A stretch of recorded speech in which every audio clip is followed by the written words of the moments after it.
नमस्कार आप सभी को। स्वागत है आपका हमारे इस प्लेटफ़ॉर्म पर। UP triple SC Uttar Pradesh अधीनस्थ सेवा चयन आयोग की तरफ से आपकी पेट की परीक्षा 2025 इसका काफ़ी कम समय बचा हुआ है। तो इसके लिए आज के इस वीडियो में हम लोग मॉडर्न हिस्ट्री के एमसीक्यूज़ करेंगे। ठीक है? इसको शुरू करूँ, मैं इससे पहले 2-3 जानकारियाँ आपको दे दूँ।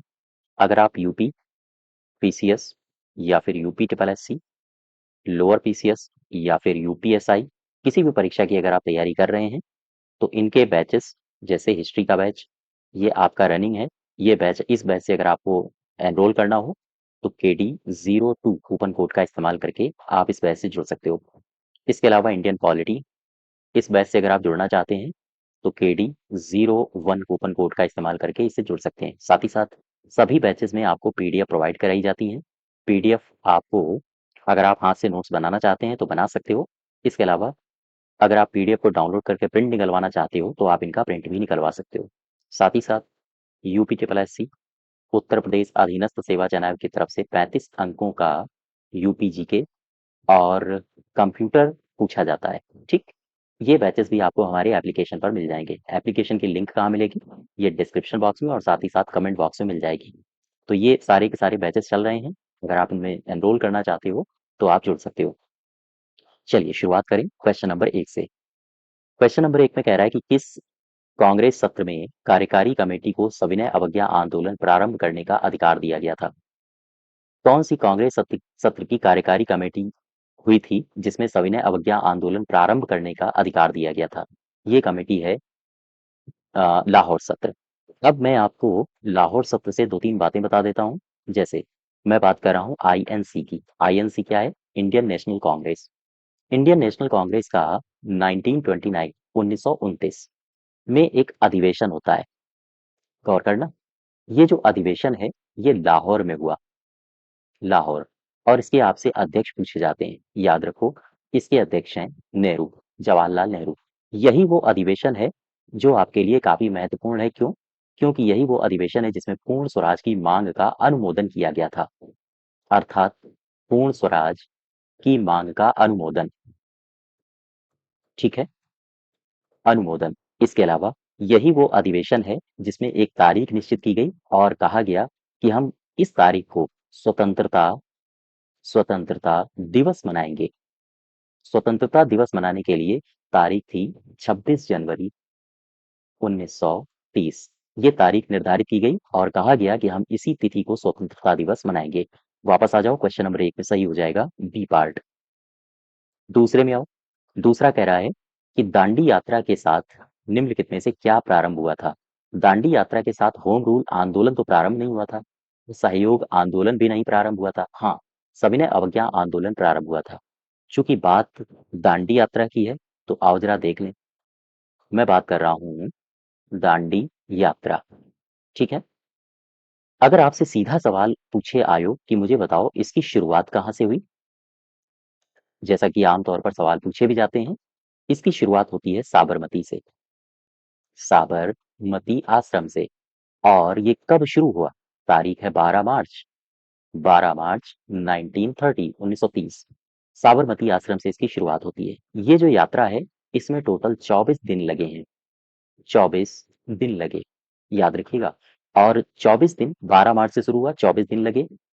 और इसके बाद एक तारीख आती है 6 अप्रैल 6 अप्रैल 1930। कहते हैं कि महात्मा गांधी इसी तिथि को दांडी पहुंचते हैं। दांडी पहुंचे अपने अनुयायियों को लेके और इसके बाद फिर इन्होंने नमक कानून को तोड़ दिया। नमक कानून तोड़ा। ठीक है, वापस आ जाओ अपने सवाल में।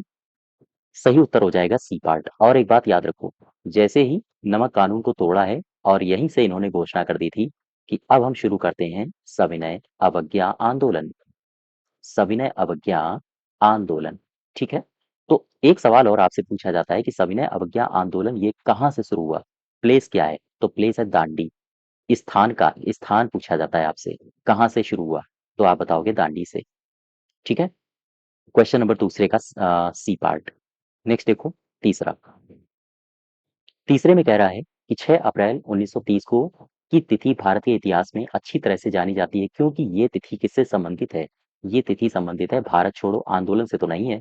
ना ही बंगाल विभाजन से है, ना ही जलियांवाला बाग से है, ये है महात्मा गांधी के द्वारा दांडी यात्रा से। ठीक है, आगे बढ़ो जरा, चौथे में आ जाओ। चौथा नंबर कह रहा है कि दांडी यात्रा की शुरुआत कब की गई? शुरुआत तो 1930 में की गई थी। अगर ईयर के हिसाब से पूछे तो 1930 होगा, और तारीख भी पूछ ले तो 12 मार्च हो जाएगा। और फिर इसका समापन कब हुआ, यानी नमक जो कानून था वो कब टूट गया? तो ये टूट गया 6 अप्रैल को। 6 अप्रैल 1930 को। दोनों तारीखें याद रखो। सविनय अवज्ञा आंदोलन के रूप में गांधी जी ने दांडी मार्च की शुरुआत कब की थी? 12 मार्च 1930। C part. ठीक। नेक्स्ट देखो, क्वेश्चन नंबर छठा कह रहा है कि गांधी जी ने दांडी यात्रा प्रारंभ कहाँ से किया? मैं सबसे पहले आपको बता चुका था, साबरमती से। छठे का हो जाएगा बी फॉर बॉय। नेक्स्ट देखो, सातवां नंबर कह रहा है कि महात्मा गांधी ने दांडी यात्रा किस आश्रम से प्रारंभ किया था? दांडी यात्रा की शुरुआत करी थी साबरमती आश्रम से। फिर कह रहा है कि 1930 में महात्मा गांधी ने सविनय अवज्ञा आंदोलन ये कहाँ से शुरू किया? मैंने आपको पीछे बताया था, यहाँ पे आओ। सविनय अवज्ञा आंदोलन की शुरुआत हुई थी जब ये दांडी पहुंच गए थे। तो शुरुआत कहाँ से होती है? शुरुआत होती है दांडी से, याद रखो। बी पार्ट इसका सही हो जाएगा। ठीक। नेक्स्ट देखो, क्वेश्चन नंबर 9 कह रहा है कि निम्नलिखित प्रांतों में से किस प्रांत के सत्याग्रहियों की संख्या महात्मा गांधी के दांडी कूच में सबसे ज्यादा थी?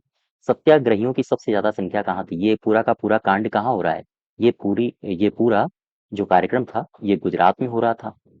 तो जाहिर सी बात है गुजरात के लोग ज्यादा हो जाएंगे। गुजरात के लोग का मतलब है सत्याग्रही की मैं बात कर रहा हूँ। आंसर हो जाएगा बी पार्ट। ठीक। क्वेश्चन नंबर 9 का बी। नेक्स्ट देखो, 10वां। 10 नंबर में कह रहा है कि गांधी जी ने नमक सत्याग्रह का उद्देश्य, जो गांधी जी ने शुरू किया था नमक सत्याग्रह, इसका उद्देश्य क्या है?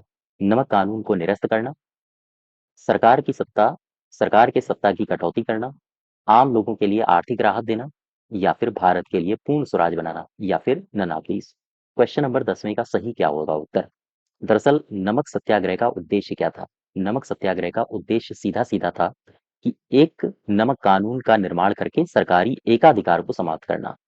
याद रखिएगा, इसमें सरकारी एकाधिकार को समाप्त किया गया था नमक के संबंध में। देखो, नमक सत्याग्रह का उद्देश्य, नमक सत्याग्रह का उद्देश्य। इस तरह के सवाल आमतौर पर आपसे कथन कारण टाइप में पूछे जाते हैं, और स्टेटमेंट बना के कथन और निष्कर्ष में भी पूछे जाते हैं। तो नमक सत्याग्रह का उद्देश्य क्या है?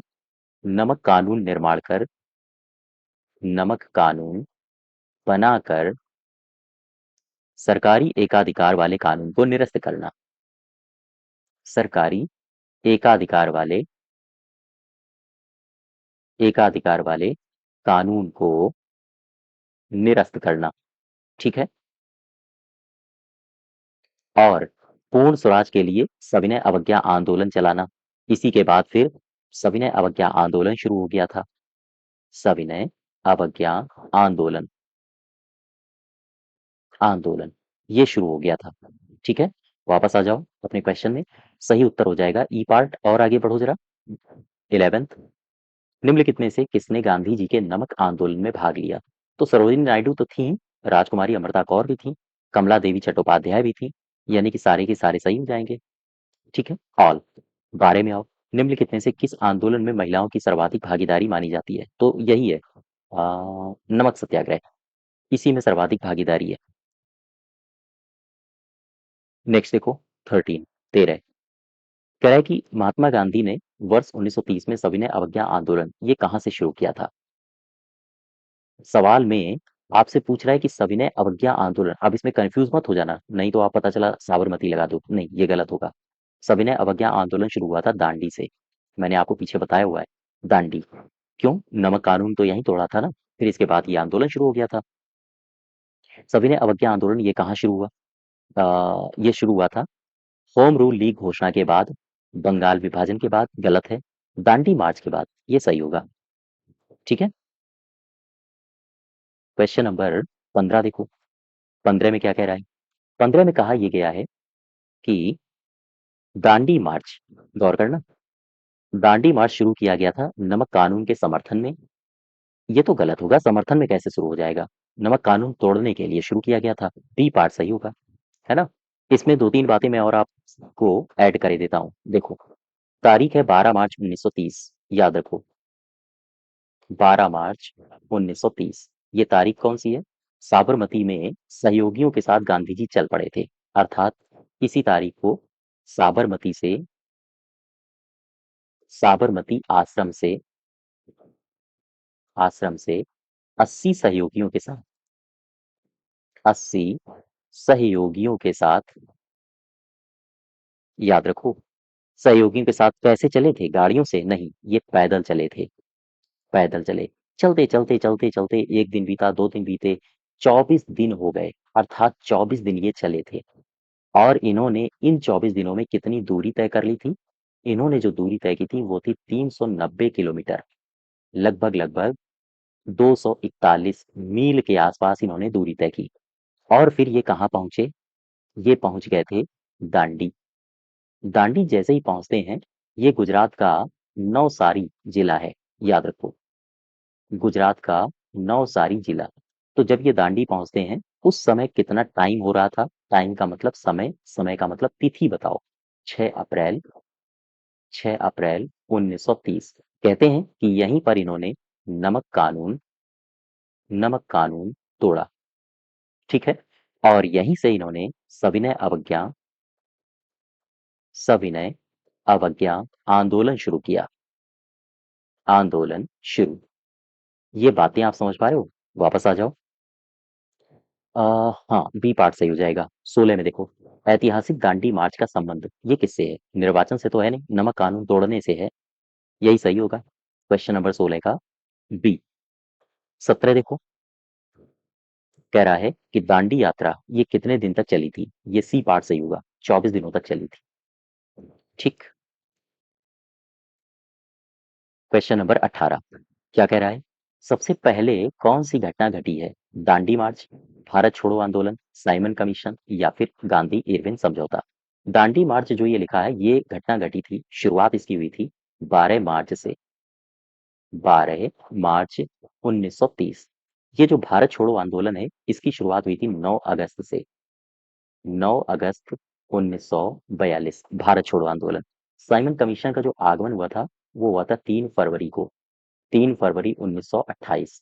और गांधी इरविन समझौता ये 5 मार्च 1931 में हुआ था। तो सही उत्तर हो जाएगा सी, यही सबसे पहले घटना घटी थी। 19 देखो, 19 में कह रहा है कि भारतीय इतिहास में 6 अप्रैल 1930 को ये जो तिथि है, ये किस लिए जानी जाती है? महात्मा गांधी द्वारा दांडी मार्च, यही सही है।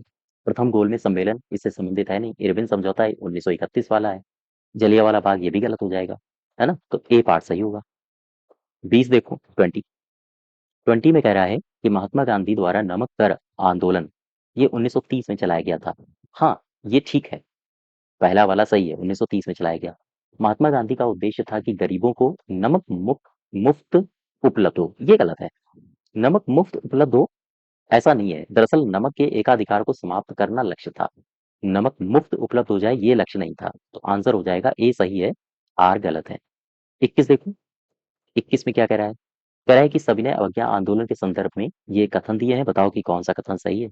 महात्मा गांधी को नमक कानून तोड़ने के विरोध में सजा नहीं दी गई, नहीं भाई, सजा दी गई थी।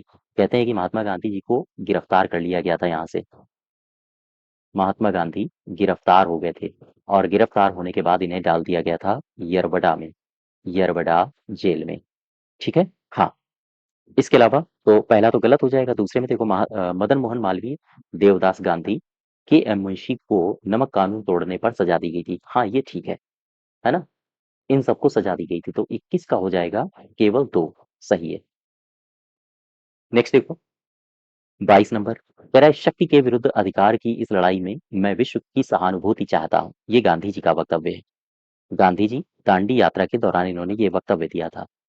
23 देखो, कह रहा है, गांधी जी के दांडी मार्च के संबंध में कौन सा कथन गलत है? ये साबरमती आश्रम से दांडी ग्राम तक मार्च था, बिल्कुल ठीक है। नमक कर का विरोध करना इसका प्रतिषेध था या विशेष प्रयोजन था, ये भी सही है। तीसरे में कह रहा है, समुद्र के किनारे पहुंचकर गांधी जी ने नमक बनाया था। 1 मिनट, कह रहा है कौन असत्य है ना? समुद्र के किनारे पहुंचकर गांधी जी ने नमक बनाया था, दरअसल नमक कानून तोड़ा था। असत्य पूछ रहा है, सी पार्ट हो जाएगा। ये पूरी तरह से पैदल मार्च था, ये भी सही है, सी गलत हो जाएगा। नेक्स्ट देखो 24। 24 में क्या कह रहा है? 24 में कह रहा है कि निम्नलिखित में से ये कथन दिए हैं, पहचानो कि महात्मा गांधी की दांडी यात्रा के संबंध में कौन सा कथन असत्य है, गलत है। ये पूर्णतया पैदल यात्रा थी, बिल्कुल सही है। साबरमती आश्रम से प्रारंभ होकर इसका समापन दांडी पर हुआ था, ये भी सही है। साबरमती आश्रम से शुरू समूची यात्रा 24 दिनों की थी, ये भी सही है। इसकी शुरुआत 15 मार्च 1930 को हुई थी, नहीं, 15 मार्च को नहीं शुरू हुआ था, ये 12 मार्च को शुरू हुआ था। तो डी पार्ट गलत है। 25 देखो। 25 में कह रहा है कि नमक सत्याग्रह के समय गांधी जी के गिरफ्तार हो जाने के बाद आंदोलन के नेता के रूप में उनका स्थान किसने लिया था? कहते हैं कि जब गांधी जी गिरफ्तार हो गए थे, और गांधी जी की जो गिरफ्तारी थी वो शोलापुर से हुई थी, शोलापुर। और इसके बाद फिर आंदोलन जीवित रहा था, और ये जीवित रहा था अब्बास तैयब जी के नेतृत्व में। ठीक है, इसको पढ़ो। कह रहा है कि गांधी जी ने जिस विदेशी पत्रकार को दांडी मार्च के समय अपने साबरमती आश्रम में ठहराया था, वो कौन था? याद रखिएगा, महात्मा गांधी ने दांडी मार्च जब किया था तो एक विदेशी पत्रकार को ठहराया था साबरमती आश्रम में। आपसे उसका नाम पूछा है, रिचर्ड ग्रेग नहीं है, इनका नाम है वेब मिलर। वेब मिलर से आपसे आयोग ने 2 से 3 सवाल पूछे हैं, और ये 2 से 3 जो सवाल पूछे हैं, ये 2 से 3 पॉइंट्स ही बनते हैं, जहां से आपसे क्वेश्चंस आगे भी पूछे जा सकते हैं। ये पॉइंट्स एज इट इज आप याद रखो। देखो, मैं बात कर रहा हूँ वेब मिलर की। अच्छा, ये जो बंदा है वेब मिलर, ये दरअसल एक अमेरिकी पत्रकार था। ठीक है, ये एक अमेरिकी पत्रकार था, गौर करना। और इसने किन जातियों को, या हम कहें किन ज्यादतियों को उल्लिखित किया था? दरअसल ये साबरमती आश्रम में ठहरा हुआ था, और इसने धरसना की जो विभत्स पुलिसिया कार्रवाई थी अंग्रेजों के द्वारा, उसे कवर किया था। तो ये टाइटल भी आपसे पूछा जाता है कि इस वेब मिलर ने कौन सी घटना को उल्लिखित किया है? तो याद रखो, धरसना, धरसना की विभत्स कार्यवाही को, इसको इसने कवर किया था। और सवाल आपसे डायरेक्ट पूछा जाता है कि धरसना की जो विभत्स पुलिसिया कार्रवाई हुई थी, उसे किस पत्रकार ने कवर किया था? आप बताओगे वेब मिलर। इसमें सही उत्तर हो जाएगा बी। नेक्स्ट देखो 27। 27 में कह रहा है कि उस विदेशी पत्रकार का नाम बताइए जिसने धरसना साल्ट वर्क्स पर सत्याग्रह के बारे में समाचार दिए थे। तो फिर से वही क्वेश्चन आ गया, आप इसमें बताओगे वेब मिलर को। 28 नंबर देखो। 28 में क्या कह रहा है? कह रहा है कि निम्नलिखित में से कौन सा दांडी मार्च में महात्मा गांधी जी के साथ था? कौन था, कौन सा पत्रकार पूछ रहा है, ये कौन था? ये है वेब मिलर, है ना? इतने सारे टाइप्स के क्वेश्चंस आपसे बन सकते हैं वेब मिलर के ऊपर। आगे बढ़ो। 29 नंबर। इनमें से किसने अप्रैल 2030 में नमक कानून तोड़ने के लिए तंजौर एक्ट पर एक अभियान दल संगठित किया था? अब ये लिखा है तंजौर तट पर एक अभियान संगठित किया था। एक शख्स है, इन शख्स का नाम है सी राजगोपालाचारी। इनका नाम है चक्रवर्ती राजगोपालाचारी। अच्छा, इनका नाम मैंने क्यों लिखा? इनका नाम मैंने इसलिए लिखा है क्योंकि इन्हीं के नेतृत्व में एक जगह है त्रिचिनापल्ली। त्रिचिनापल्ली, अब जरा गौर करना। ये जो त्रिचिनापल्ली है, त्रिचिनापल्ली से एक जगह है वेदारण्यम। वेदारण्यम, ये इस स्थान से इस स्थान तक की दूरी तय की गई थी, और इस स्थान से इस स्थान तक की दूरी तय की गई थी, ये जो दांडी मार्च चल रहा था उसके समर्थन में। लेकिन अगर हम आपसे दांडी मार्च के बारे में पूछें, जो गांधी जी के द्वारा किया गया था, गांधी जी ने नमक कानून तोड़ा था, और ये कब तोड़ा था नमक कानून? इसकी डेट आपसे पूछी जाती है, आप बताओगे 6 अप्रैल, 6 अप्रैल 1930, 1930। वापस आ जाओ अपने क्वेश्चन में। सही उत्तर हो जाएगा सी राजगोपालाचारी। ठीक, और आगे बढ़ो जरा, क्वेश्चन नंबर 30 में आ जाओ। कह रहा है कि भारतीय स्वाधीनता संघर्ष के दौरान रेड शर्ट्स के नाम से भी पहचाने जाने वाले खुदाई खिदमतगार ने आह्वान किया था। अब ये शब्द, इस शब्द को पकड़ो। ये शब्द लिखा है खुदाई खिदमतगार, ये कौन थे? देखो, भारत के जब मैप में आप आओगे तो आपको नॉर्थ वेस्ट फ्रंटियर प्रोविंस दिखेगा। भारत है, भारत में ये वाला जो नॉर्थ वेस्ट फ्रंटियर प्रोविंस, इस इलाके में एक शख्स थे, इनका नाम था खान अब्दुल खान अब्दुल गफ्फार खान। ठीक है, खान अब्दुल गफ्फार खान नॉर्थ वेस्ट फ्रंटियर प्रोविंस की मैं बात कर रहा हूँ, NWFP। NWFP का मतलब है नॉर्थ वेस्ट, उत्तर पश्चिम सीमांत प्रांत। यहीं पर ये शख्स थे। इन्हीं के नेतृत्व में एक संगठन बना था। इन्हीं के नेतृत्व में एक संगठन बना और इस संगठन को कहा गया खुदाई खिदमतगार। खुदाई खिदमतगार। अब जरा गौर करना, ये जो संगठन है, इस संगठन को एक नाम और दिया गया। इसे कहा जाता है लाल कुर्ती। लाल कुर्ती वाले लोग, यानी लाल कुर्ती के नाम से भी इन्हें जाना जाता था। और ये खुदाई खिदमतगार क्यों बना था? ताकि जो इस क्षेत्र में रह रहे थे पठान लोग, उन पठानों ने राष्ट्रीय एकता का नारा इसी संगठन के माध्यम से बुलंद किया था। अर्थात इसका लक्ष्य था राष्ट्रीय एकता के नारे को बुलंद करना। नारे को बुलंद करना। ठीक है, ये इनका लक्ष्य था। और ये किसके विरुद्ध आंदोलन कर रहे थे? जाहिर सी बात है, भारत में उस समय जो भी आंदोलन हो रहे थे ब्रिटिश उपनिवेशवाद के खिलाफ हो रहे थे। अर्थात ये ब्रिटिश उपनिवेशवाद उपनिवेशवाद के खिलाफ थे। ठीक है, अब यहाँ पर आओ जरा, मैं आपसे ऑप्शन में ले चलता हूँ आपको। पढ़ो इसमें कौन सा सही होगा। उत्तर पश्चिम के पख्तून जनजातीय क्षेत्रों में अफगानिस्तान के साथ मिलकर एक करने का, ये गलत हो जाएगा। उपनिवेशीय शासकों को आतंकित तो करना इनका लक्ष्य भी नहीं था, ये तो गलत हो जाएगा। राजनैतिक और सामाजिक सुधार के लिए साम्यवादी क्रांतिवादी विचारधारा अपनाने के लिए, ये भी गलत है। पठान क्षेत्रीय राष्ट्रवादिता को बुलंद करना और उपनिवेशवाद के खिलाफ संघर्ष करना, यही सही होगा, डी पार्ट। ठीक है, 31 देखो, लाल कुर्ती दल ये संगठित किया गया था। ये किसके द्वारा संगठित किया गया था, ये पूछ रहा है, या फिर ये कहां पर? ऑप्शन पढ़ो जरा।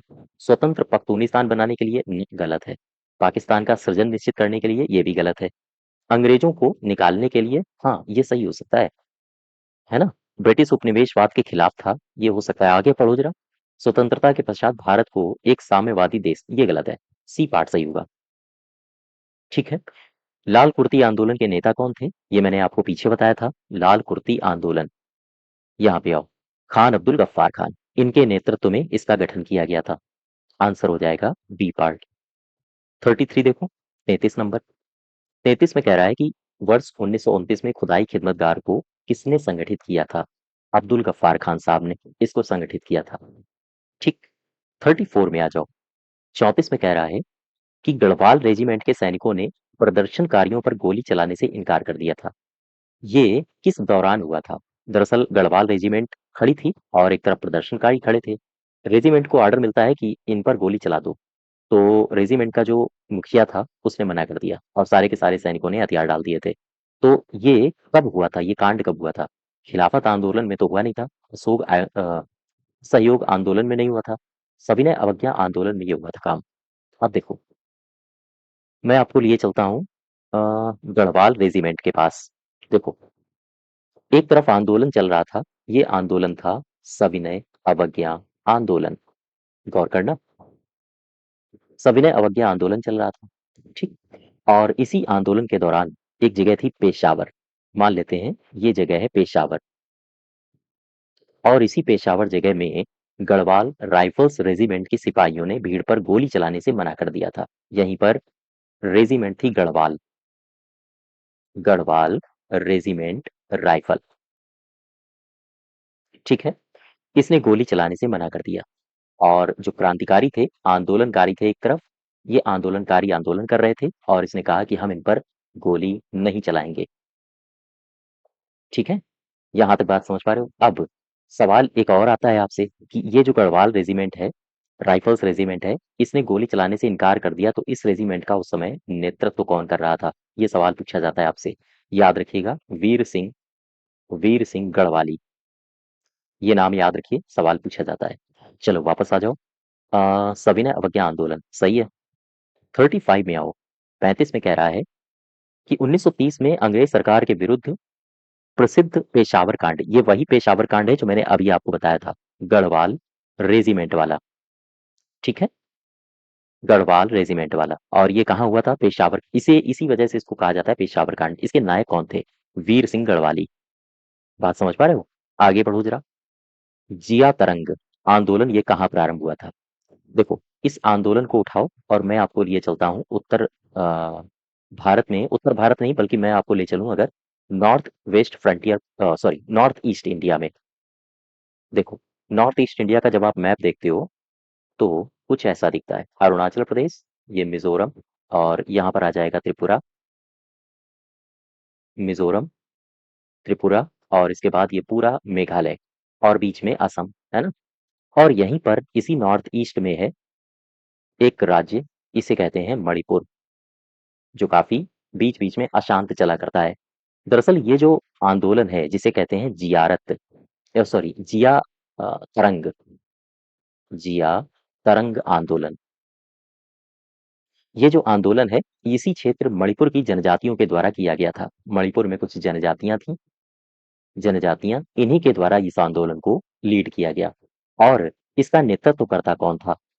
इसका नेतृत्वकर्ता, ये आपसे पूछा जा सकता है कि मणिपुर की जनजातियां जिया तरंग आंदोलन कर तो नहीं थी, लेकिन इसका नेतृत्वकर्ता कौन था? रानी गौडिनल्यू, इनका नाम याद रखना, रानी गौडिनल्यू। ठीक। और ये पूरा का पूरा आंदोलन किस बड़े आंदोलन की छत्र छाया में हो रहा था?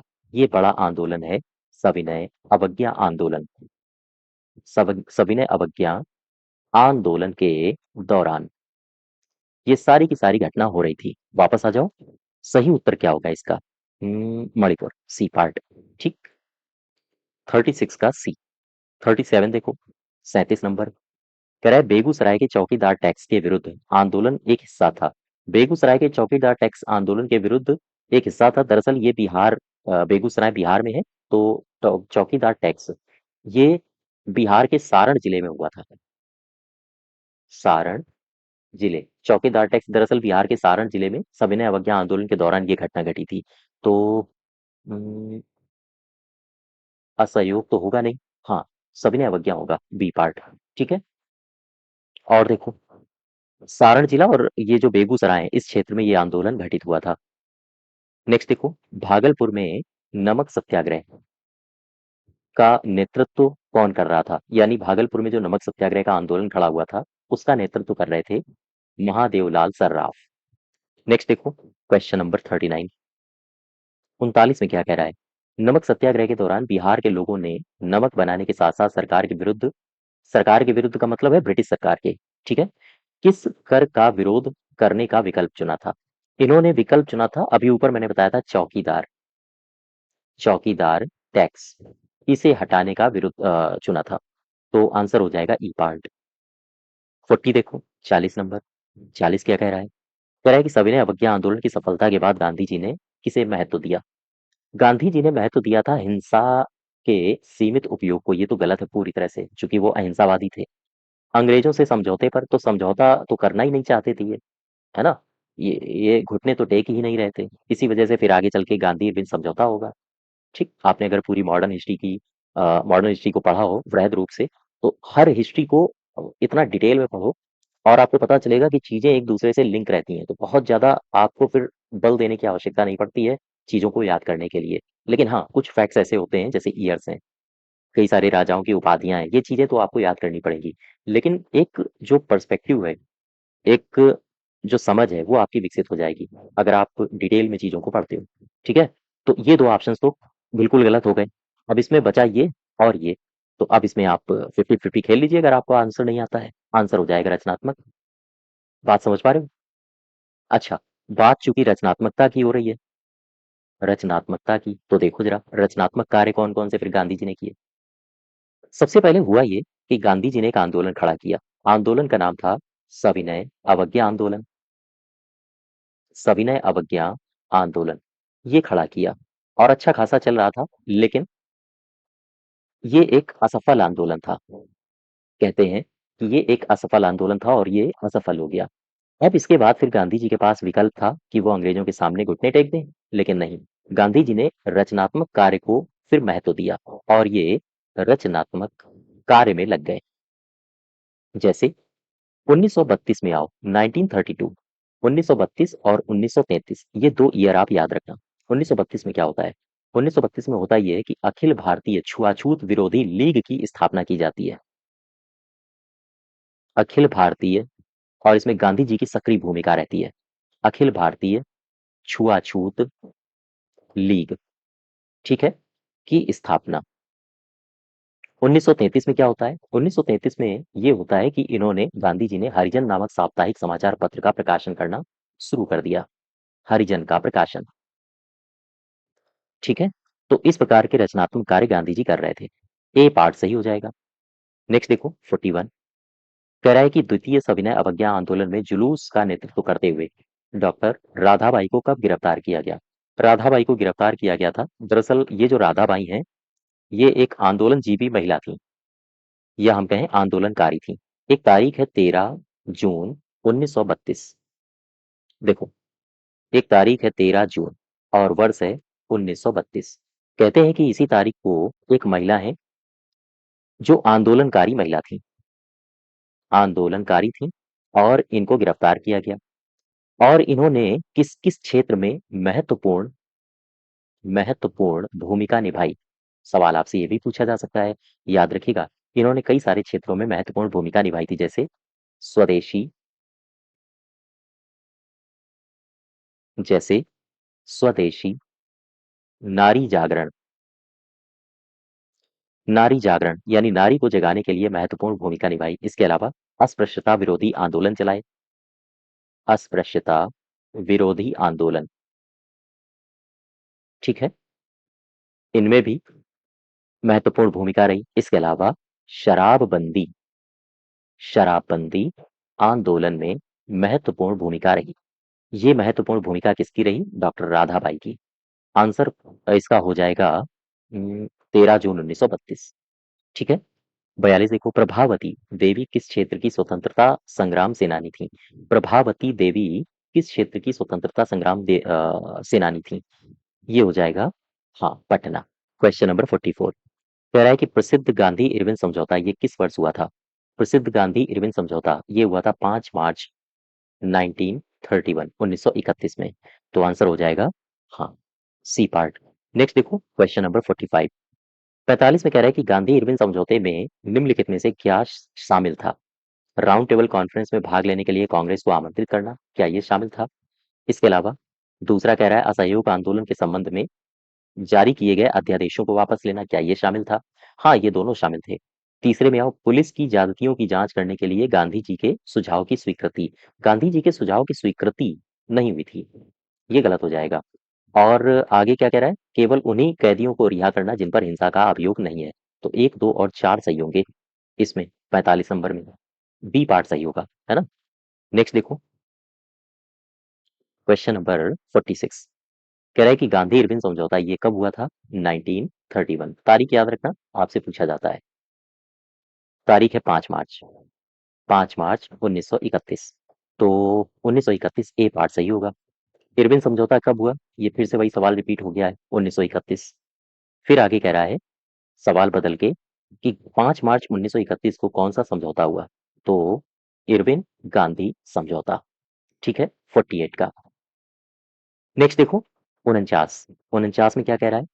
49 में कह रहा है कि निम्नलिखित में से किसका स्थगन गांधी इरविन समझौते में किया जाना प्रस्तावित था? असहयोग आंदोलन का स्थगन करना नहीं, खिलाफत आंदोलन ये भी गलत है, गोलमेज सम्मेलन इसमें तो आमंत्रण ही मिला था, सविनय अवज्ञा सही होगा, डी पार्ट। 50 कह रहा है कि गांधी इरविन समझौते के हस्ताक्षरित होने में किसने महत्वपूर्ण भूमिका निभाई? तो हस्ताक्षरित होने में दो लोगों की महत्वपूर्ण भूमिका थी। एक तो थे एम आर जयकर साहब, एम आर जयकर, और एक थे तेज बहादुर, तेज बहादुर सप्रू। तो आंसर हो जाएगा तेज बहादुर, सी पार्ट।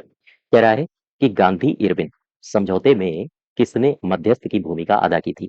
तो सबसे पहले तो ये जो गांधी इरविन समझौता था, इसके बारे में आप 2-3 जानकारियां याद रखो। एक आंदोलन चल रहा था, आंदोलन का नाम है सविनय अवज्ञा आंदोलन, ठीक है, सविनय अवज्ञा आंदोलन। अब इस आंदोलन के बारे में आपको बहुत सारी जानकारियां मैंने आपको पहले ही बता दी हैं, लेकिन इस आंदोलन के दौरान जो नेता गिरफ्तार कर लिए गए थे, उन्हें रिहा किया गया, और उनमें से एक नेता थे गांधी जी। कहते हैं कि गांधी जी को रिहा किया गया था 26 जनवरी को, 26 जनवरी 1931, 1931 को ये रिहा किए गए, ठीक। इसके बाद फिर हुआ क्या? हुआ ये कि एक तरफ थे गांधी जी और दूसरी तरफ था इरविन। इन दोनों के मध्य सुलह करवानी है, तो सुलह किसके माध्यम से होगी? सुलह के लिए मध्यस्थता की भूमिका निभाई थी। मध्यस्थता किसने कराई थी? दो शख्स थे, एक का नाम था M.R. जयकर और दूसरे शख्स थे तेज बहादुर सप्रू। तेज बहादुर सप्रू, ये दो लोग थे। ठीक है।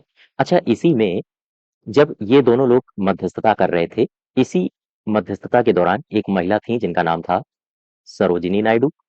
आपने नाम सुना होगा, सरोजिनी नायडू।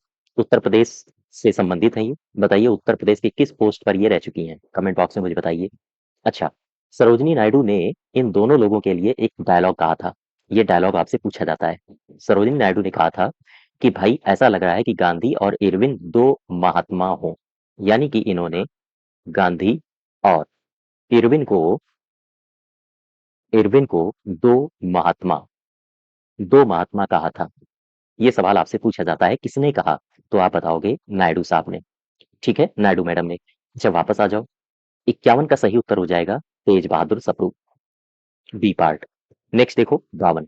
निम्नलिखित व्यक्तियों में किसने इरविन और गांधी जी को दो महात्मा कहा था? ये कौन होंगी? ये होंगे सरोजिनी नायडू। ठीक है। क्वेश्चन नंबर 53 देखो।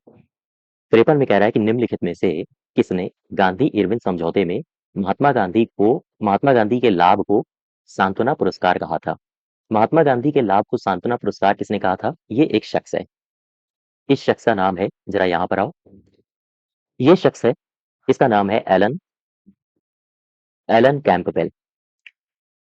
इस शख्स का नाम है एलन कैंपबेल जॉनसन। ठीक है, एलन कैंपबेल जॉनसन। अच्छा, ये जो शख्स है, कहते हैं कि ये इरविन का जीवनीकार था।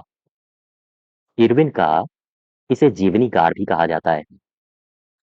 इरविन का जीवनीकार। और इसी ने गांधी जी के लिए कहा था कि लाभों को सांत्वना पुरस्कार, गांधी जी के लाभों को सांत्वना पुरस्कार।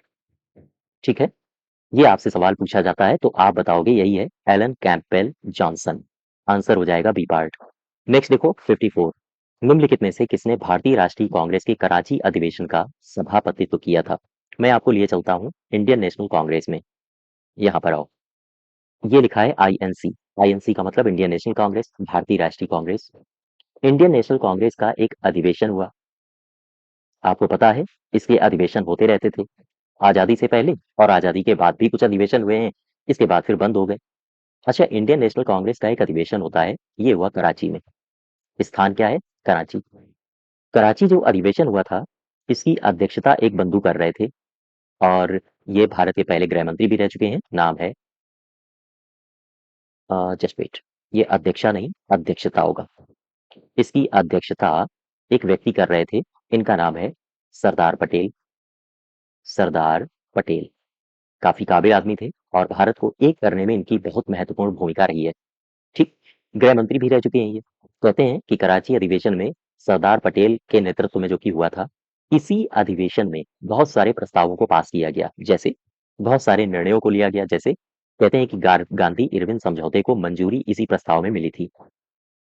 अर्थात गांधी इरविन समझौते को मंजूरी, अगर आपसे पूछा जाए ये किस अधिवेशन में मिली है, इसी अधिवेशन में। और इसी अधिवेशन में एक काम और किया गया था। काम ये था कि मौलिक अधिकार संबंधी प्रस्ताव को भी पास किया गया था। अर्थात मौलिक अधिकार संबंधी मौलिक अधिकार संबंधी प्रस्ताव को पास किया गया। ठीक है। इसके अलावा और भी कुछ हुआ था क्या? हाँ, और भी कुछ हुआ था। कहते हैं कि राष्ट्रीय आर्थिक कार्यक्रमों संबंधी प्रस्ताव भी इसमें पास किया गया था। अर्थात लिख लो, राष्ट्रीय आर्थिक कार्यक्रम, राष्ट्रीय आर्थिक कार्यक्रम संबंधी प्रस्ताव इसे भी पास किया गया। इसके अलावा और क्या हुआ? इसमें गांधी जी ने एक डायलॉग मारा। गांधी जी ने कहा, गांधी जी के ऊपर जब बहुत सारे आरोप लग रहे थे सविनय अवज्ञा आंदोलन को लेके, तो गांधी जी ने कहा था कि आप मेरे ऊपर आरोप लगाते हो, अर्थात गांधी मर सकता है, गांधी मर सकता है, लेकिन गांधीवाद नहीं, गांधीवाद नहीं। ये डायलॉग आपसे पूछा जाता है कि किसका है, तो इन्हीं का है। ठीक है? तो ये कुछ क्रांतिकारी परिवर्तन हुए थे कराची अधिवेशन में जिसकी अध्यक्षता पटेल साहब कर रहे थे। अच्छा, क्वेश्चन नंबर 54 का सही उत्तर क्या हो जाएगा? 54 का जस्ट वेट। हाँ, 54 का इसका सही उत्तर हो जाएगा वल्लभ भाई पटेल। ठीक, नेक्स्ट देखो 55, 55 नंबर। 55 में कह रहा है कि वर्ष 1931 में भारतीय राष्ट्रीय कांग्रेस के जो कराची अधिवेशन हुआ था, इसकी अध्यक्षता सरदार पटेल ने की थी। बिल्कुल ठीक है। किसने मूल अधिकारों तथा आर्थिक कार्यक्रमों का संकल्प प्रारूपित किया था? कौन थे शख्स जिन्होंने प्रारूपित किया था? ये है पंडित जवाहरलाल नेहरू। आंसर याद रखिएगा। नेक्स्ट देखो, भारतीय राष्ट्रीय कांग्रेस के किस अधिवेशन में पहली बार फंडामेंटल राइट्स मौलिक अधिकारों से संबंधित प्रस्ताव को पास किया गया? ये भी मैंने बताया था, कराची अधिवेशन 1931। ठीक है, चलिए अब आ जाओ, मैं आपको लिए चलता हूँ 57 नंबर में। कह रहा है कि निम्नलिखित में से किसने भारतीय राष्ट्रीय कांग्रेस के कराची अधिवेशन को महात्मा गांधी की लोकप्रियता और सम्मान की पराकाष्ठा माना था? ये कौन थे? ये थे एस सी बोस, सुभाष चंद्र बोस। याद रखिएगा। 58 में आओ, 58 नंबर में। इसमें आपसे ईयर वाइज पूछ रहा है, क्रम में सजाने के लिए। कह रहा है ये स्वाधीनता संघर्ष से संबंधित निम्नलिखित घटनाएं हैं, इनको सही कालानुक्रम में सजाइए। अब आपको कालानुक्रम में सजाना है, तो द्वितीय गोलमेज सम्मेलन आपसे पूछ रहा है ये कब हुआ। देखो, इनकी तिथियां भी आपको याद रखनी है। क्यों? क्योंकि बहुत क्लोज ऑप्शंस दिए हैं। जो द्वितीय गोलमेज सम्मेलन है, ये 1931 1931 को हुआ था। कराची अधिवेशन भी 1931 को हुआ था।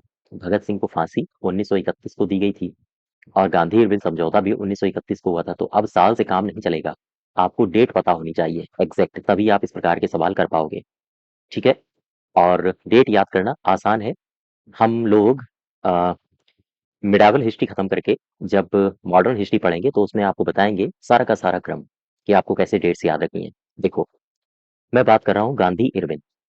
कुछ तारीखें हैं, मैं यहाँ पर लिखे देता हूँ। 1931, 1931, सन है 1931। 1931 में एक वर्ष है, एक एक तारीख है, 5 मार्च। इसको याद रखना है आपको। 1931 में ही एक तारीख है, ये है 23 मार्च। इसको याद रखना है आपको। 1931 में ही एक तारीख है, ये है 29 से लेकर 31 मार्च, ये याद रखिएगा। और इसके अलावा एक तारीख है 7 सितंबर, इसे भी आपको याद रखना है। ये जो 5 मार्च है, 5 मार्च 1931, कहते हैं कि इसी तारीख को गांधी गांधी इरविन गांधी इरविन समझौता हुआ। ठीक है, ये जो तारीख है 23 मार्च 1931, कहते हैं कि भगत सिंह को फांसी इसी डेट को दी गई थी। अब यहाँ पर लिखा है 22 से 29 से, सॉरी, 29 से लेकर 31 मार्च। इस तारीख को क्या हुआ? 29 से लेकर 31 मार्च 1931 को हुआ ये कि कांग्रेस का, इंडियन नेशनल कांग्रेस का एक अधिवेशन होता है। ठीक है, और ये अधिवेशन कहाँ हुआ? ये हुआ कराची में। अच्छा, अब यहाँ पर आओ, ये लिखा है 7 सितंबर 1931। तो 7 सितंबर में क्या हुआ? 1931 को यहाँ पर हुआ द्वितीय गोलमेज सम्मेलन। द्वितीय गोलमेज सम्मेलन, एज इट इज आप याद रखो। ठीक, वापस आ जाओ अपने क्वेश्चन में। अब यहाँ पर आप मैच करा लेना दूध के हिसाब से। ठीक है, मैं आगे बढ़ता हूँ। 59 देखो, 59 में कह रहा है कि फिर से वही घटनाएं दी हैं कि कराची अधिवेशन, राजगुरु को फांसी और इरविन समझौता, इनके आधार पर आपको मैच कराना है। तो इसमें सही उत्तर हो जाएगा, पहले आएगा इरविन समझौता, फिर आएगा राजगुरु जी को फांसी, और फिर आएगा पहला ऑप्शन यानी कराची अधिवेशन। तो आंसर हो जाएगा 3, 2, 1। ठीक है, चलिए। अच्छा, ये जो राजगुरु जी को फांसी दी गई थी, दरअसल इसमें सिर्फ राजगुरु को नहीं बल्कि सुखदेव, भगत सिंह और राजगुरु, ये तीनों को फांसी दी गई थी। और जो केस था वो था लाहौर षड्यंत्र केस। लाहौर षड्यंत्र केस, इसी केस में तीनों लोगों को, हाँ, तीनों लोगों को मार दिया गया था अंग्रेजों के द्वारा। 60 में आ जाओ, 60 में क्या कह रहा है? कह रहा है कि भारतीय स्वाधीनता संग्राम से संबंधित निम्नलिखित घटनाओं पर विचार करो। अच्छा, फिर से अब आपको तिथियों से संबंधित सवाल पूछा गया है। गांधी इरविन समझौता, भारतीय राष्ट्रीय कांग्रेस का अधिवेशन कराची वाला, भगत सिंह को फांसी और पूना पैक्ट। तो देखो, मैंने आपको यहाँ पर गांधी इरविन समझौता बताया था, 5 मार्च 1931, भगत सिंह को फांसी। इसके अलावा भारतीय राष्ट्रीय कांग्रेस का जो कराची अधिवेशन है वो 29 से लेकर 31 मार्च 1931 में हुआ। ठीक है। भगत सिंह को जो फांसी दी गई थी वो 23 मार्च 1931 को दी गई थी। पूना पैक्ट कब हुआ? पूना पैक्ट होता है 1932 में, 1932, और 24 सितंबर को हुआ था। डेट है 24 सितंबर। ठीक। तो अब आप इसी आधार पर मैच करा लेना। चलो 61 में आ जाओ। 61 कह रहा है कि निम्नलिखित में से कौन सा आधुनिक भारतीय इतिहास में घटनाओं के सही कालानुक्रम को इंगित करता है। यानी ये घटनाएं लिखी हैं, अब आपको इनमें से सही क्रम सजाना है। मॉर्ले मिंटो रिफॉर्म, इरविन समझौता, अगस्त प्रस्ताव और जलियांवाला बाग त्रासदी, ये 4 घटनाएं लिखी हैं। इन चारों घटनाओं को जरा यहाँ पर लिखो। मॉर्ले मिंटो सुधार, मैं बात कर रहा हूँ घटनाओं की जो आपको ऑप्शन में दिए गए हैं। ठीक है। देखो, पहली घटना दी गई है मॉर्ले मिंटो सुधार। मॉर्ले मिंटो सुधार, ये जो मॉर्ले मिंटो सुधार है 1909 से संबंधित है। इसके बाद एक घटना है जलियांवाला बाग, जलियांवाला बाग हत्याकांड, ये 1919 से संबंधित है और डेट है 13 अप्रैल 1919। एक घटना और है, इस घटना को भी याद रखना। घटना है गांधी इरविन समझौता। गांधी इरविन समझौता, ये जो घटना है ये घटी थी 5 मार्च 1931 को। और एक घटना आप याद रखोगे, ये है अगस्त प्रस्ताव की घटना। अगस्त प्रस्ताव, अगस्त प्रस्ताव कब हुआ था? ये 8 अगस्त 1940 1940 में। ठीक है। तो ये डेट है एज इट इज। आप जब क्रम में पढ़ोगे ना हिस्ट्री को तो सारी की सारी डेट्स आपको तैयार होंगी। इसमें सही उत्तर हो जाएगा सबसे पहले मॉर्ले मिंटो, फिर जलियांवाला बाग, फिर गांधी इरविन और इसके बाद 1940 में अगस्त प्रस्ताव। सी पार्ट सही है। चलिए 62 62 देख लो जरा। 62 क्या कह रहा है?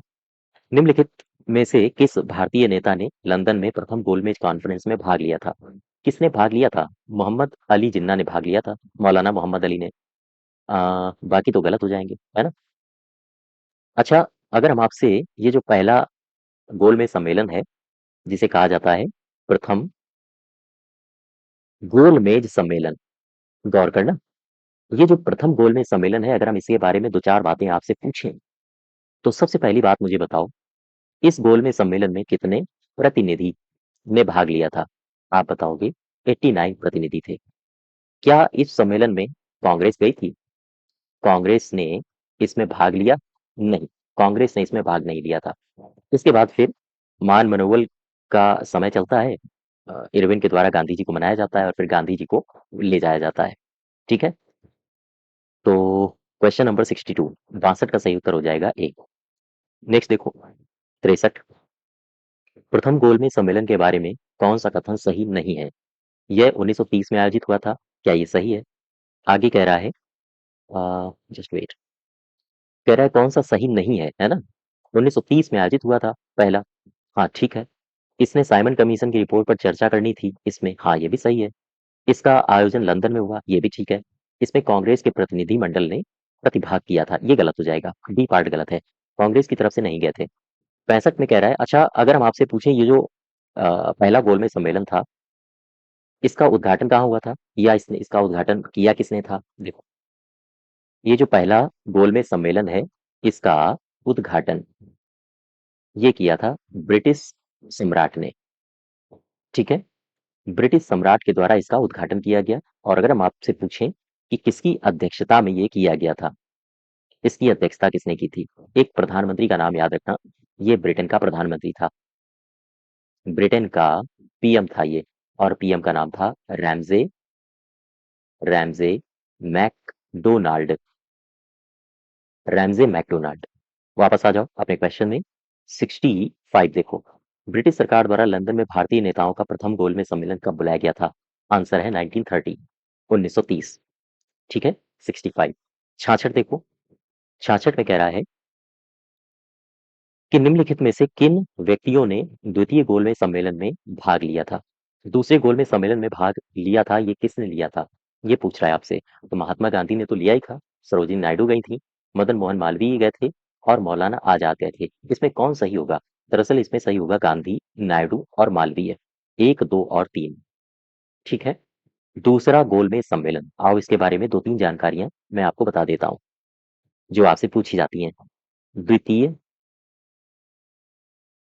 गोलमेज सम्मेलन, ठीक है? ये जो दूसरा गोलमेज सम्मेलन है, दरअसल ये हुआ कब से कब तक था? इसकी टाइमलाइन याद रखना। 7 सितंबर से लेकर 7 सितंबर 1931 से कब तक? 1 दिसंबर 1 दिसंबर 1931 1931 तक। यहाँ तक बात समझ पा रहे हो? अच्छा, मुझे बताओ क्या इसमें महात्मा गांधी हिस्सा थे? हाँ, महात्मा गांधी इसमें गए थे, अर्थात इस सम्मेलन में महात्मा गांधी इसके हिस्सा थे। अच्छा, एक बात मुझे और बताइए जरा, महात्मा गांधी के अलावा अन्य कौन से लोग थे जिन्होंने इसमें भाग लिया था? तो अन्य लोगों को याद रखें। जैसे एक है सरोजनी नायडू, सरोजनी नायडू। इसमें और सदस्य थे मदन मोहन, मदन मोहन मालवीय साहब, और शख्स थे एनी बेसेंट, एनी बेसेंट, और भी कई सारे लोग थे। दरअसल अगर हम गांधी जी की बात करें तो गांधी जी के साथ गांधी जी के सचिव गए थे। इनके सचिव थे महादेव देसाई, महादेव देसाई ये भी गए थे। इसके अलावा प्यारेलाल, प्यारेलाल गए थे, और साथ ही साथ मीराबेन ये भी गई थी, और देवदास, देवदास गांधी ये भी गए थे इन्हीं के साथ। वापस आ जाओ। अब इसका सही उत्तर हो जाएगा 1 2 3। नेक्स्ट देखो 67, 67 नंबर। 67 में कह रहा है कि इनमें से किसने द्वितीय गोलमेज सम्मेलन में भाग नहीं लिया था? महादेव देसाई तो गए थे, प्यारेलाल भी गए थे, मदन मोहन मालवीय भी गए थे, लेकिन नेहरू साहब नहीं गए थे। नेक्स्ट देखो, निम्नलिखित नेताओं में से कौन द्वितीय गोलमेज सम्मेलन में भाग किसने नहीं लिया है? गांधी जी गए थे, नायडू गई थी, गांधी जी ये मालवीय साहब गए थे, राजेंद्र बाबू नहीं गए थे। 70।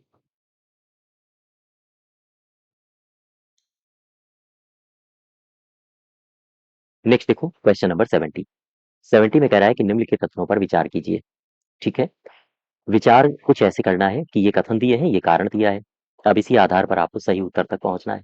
जवाहरलाल नेहरू ने दूसरे गोलमेज सम्मेलन जवाहरलाल नेहरू ने दूसरे गोलमेज सम्मेलन 1932 में भारतीय राष्ट्रीय कांग्रेस का प्रतिनिधित्व किया था। नहीं, ये गलत है। इसके अलावा कारण में कह रहा है कि गांधी इरविन समझौता 1931 में भारतीय राष्ट्रीय कांग्रेस का दूसरा गोलमेज सम्मेलन 1931 में भाग लेना अंतर्निहित था। हाँ, ये ठीक है। ये जो समझौता हुआ था, इसी समझौते में कहा गया था कि कांग्रेस गोलमेज सम्मेलन में जाएगी। तो ये तो सही है, लेकिन पहला वाला गलत हो जाएगा। ये डी पार्ट सही होगा इसका। नेक्स्ट देखो 71। 71 में कह रहा है कि निम्नलिखित में से कौन से गोलमेज सम्मेलन में गांधी जी ने शिरकत की थी? केवल द्वितीय, याद रखिएगा, केवल द्वितीय। नेक्स्ट देखो क्वेश्चन नंबर 72। 72 में क्या कह रहा है? 72 में कह रहा है कि महात्मा गांधी जब द्वितीय गोलमेज सभा में भाग लेने लंदन में गए थे, तो वे ठहरे कहाँ थे? यहाँ से दो बातें याद रखो, आपसे पूछी जाती हैं। गांधी जी कहाँ जा रहे हैं? ये है हमारे गांधी जी, और ये पहुंचे लंदन में। ठीक है, अब ये जब लंदन में जाते हैं, कहाँ से जा रहे हैं? ये जा रहे हैं भारत से। ये है भारत, और भारत में समुद्र तटीय रास्तों से ये गए थे। तो मान लेते हैं कि जब ये भारत में जा रहे हैं, तो एक जहाज से गए ये जो जहाज है, इस जहाज को कहा जाता था एस राजपूताना। एस राजपूताना ये जलपोत था, जलपोत, और इसी से ये गए। अच्छा, इसके बाद ये जब पहुंचते हैं ब्रिटेन में, पश्चिम में पड़ता है, उत्तर भारत के पश्चिम में। तो जब ये ब्रिटेन में पहुंचते हैं लंदन में, तो एक पैलेस में इनको ठहराया गया। ये था किंग्सले, किंग्सले हॉल। ठीक है, ये दोनों पॉइंट्स आपसे पूछे जाते हैं। वापस आ जाओ, यहाँ पर किंग्सले हॉल सही हो जाएगा। 73 देखो, 73 में क्या कह रहा है? कह रहा है कि द्वितीय गोलमेज सम्मेलन में कांग्रेस के एक प्रतिनिधि के रूप में भाग लेने के लिए महात्मा गांधी बंबई से लंदन किस जहाज से गए थे? S Rajputana, S Rajputana. ठीक है, नेक्स्ट देखो 74। निम्नलिखित में से किस गोलमेज सम्मेलन में भारतीय राष्ट्रीय कांग्रेस के प्रतिनिधि ने पहली बार भाग लिया था? ये दूसरा ही था, और इसी वजह से तो गांधी इरविन समझौता हुआ था। ठीक, 75 देखो, 75 में कह रहा है कि गांधी जी दिसंबर 1931 में खाली हाथ कहाँ से लौटे थे? लंदन से। इन्हें कुछ नहीं मिला था। वहां पर मांगे स्वीकार नहीं की गई थी, और ऊपर से जो कैमिनल अवार्ड था उसकी भी सुगबुगाहट आनी शुरू हो गई थी। और आगे चल के देखना 1932 में कम्युनल अवार्ड के बारे के, या हम कहें कम्युनल अवार्ड को लेके, जो सांप्रदायिक पंचाट जिसे कहा जाता है, उसको लेके गांधी और अंबेडकर में टसल भी हो जाएगी। चल 76, द्वितीय गोलमेज सम्मेलन किस प्रश्न पर असफल हो गया? तो ये यही है सांप्रदायिक प्रतिनिधित्व। इसी को कहते हैं कम्युनल अवार्ड। ठीक है, या फिर मैकडोनाल्ड अवार्ड भी इसे कहा जाता है। 77 देखो। 77, 77 में कह रहा है कि उस भारतीय का नाम बताइए जिसने तीनों गोलमेज सम्मेलन में भाग लिया था। ये अंबेडकर साहब भी थे, और गांधी तो थे नहीं, जिन्ना भी नहीं था। ये है तेज बहादुर। अच्छा, क्वेश्चन नंबर 77 में सही उत्तर क्या होगा? अंबेडकर भी थे और तेज बहादुर भी थे, तो ए और डी सही हो जाएंगे दोनों। तीनों गोलमेज सम्मेलन में किसने भाग लिया था? तो आजाद गलत है, मालवीय गलत है, तीनों में पूछ रहा है ना, तो यहाँ अंबेडकर केवल सही होगा, सी पार्ट। ठीक। 79 देखो, कह रहा है कि तीनों गोलमेज सम्मेलनों में किसने भाग लिया था? तो ये भी गलत हो जाएंगे, अंबेडकर साहब सही होंगे। फिर कह रहा है तीनों गोलमेज सम्मेलन में भाग लेने वाले का नाम बताओ, तो अंबेडकर साहब। सेम सेम क्वेश्चंस रिपीट हुए हैं। अच्छा, यहाँ से देखो 81 नंबर में कह रहा है 1930 से 32 की अवधि में भारत और ब्रिटेन के राजनेताओं की लंदन में बैठक हुई। बैठक का प्राय प्रथम, द्वितीय और तृतीय गोलमेज सम्मेलन के रूप में उल्लेख मिलता है। उनका उसी रूप में उल्लेख गलत होगा। क्यों? क्योंकि इनमें से दो में भारतीय राष्ट्रीय कांग्रेस ने भाग लिया था। नहीं, ये तो गलत है बिल्कुल। भारतीय राष्ट्रीय कांग्रेस को छोड़कर जिन भारतीय दलों ने भाग लिया था, उन्होंने पूरे भारत का नहीं, वर्गीय हितों का प्रतिनिधित्व किया था। तो दरअसल राष्ट्रीय कांग्रेस ने भाग नहीं लिया था, ये बड़ी बात है। तीसरे में कह रहा है कि ब्रिटेन की लेबर पार्टी सम्मेलन के बीच से भी ही हट गई थी और सम्मेलन की कार्यवाही पक्षपातपूर्ण हो गई थी। फिर आगे कह रहा है ये तीनों अलग अलग सम्मेलन नहीं थे, बल्कि एक ही सम्मेलन था जो 3 सत्रों में संपन्न हुए थे। ये सही होगा। ये जो आप पहला सत्र, पहला सम्मेलन, दूसरा सम्मेलन, तीसरा सम्मेलन देख रहे हो, इसमें चर्चा किसकी चल रही थी? इसमें चर्चा चल रही थी साइमन कमीशन की रिपोर्ट को लेके।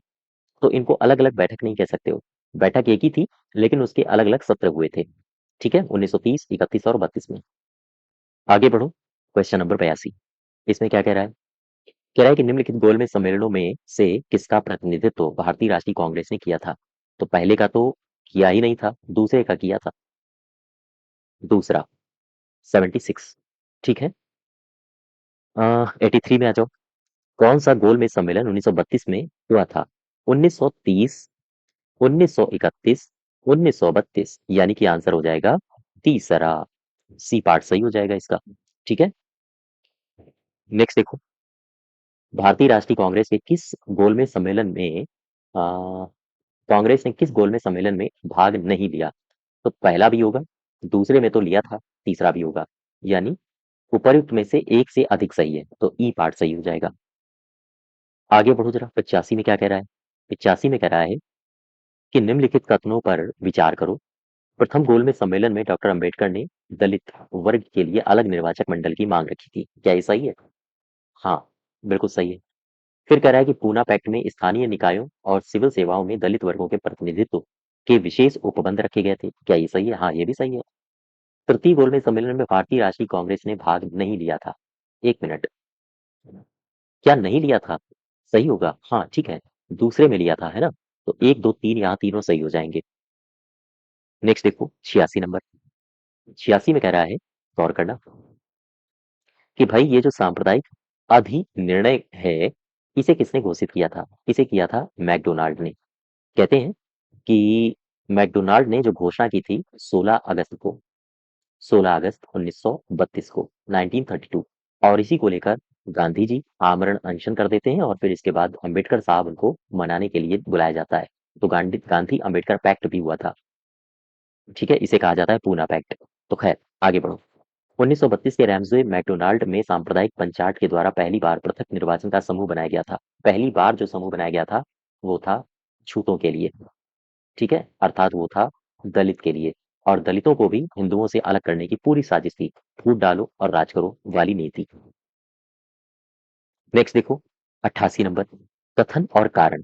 ब्रिटिश सरकार ने अगस्त 1932 में सांप्रदायिक पुरस्कार की घोषणा की। हाँ, ठीक है।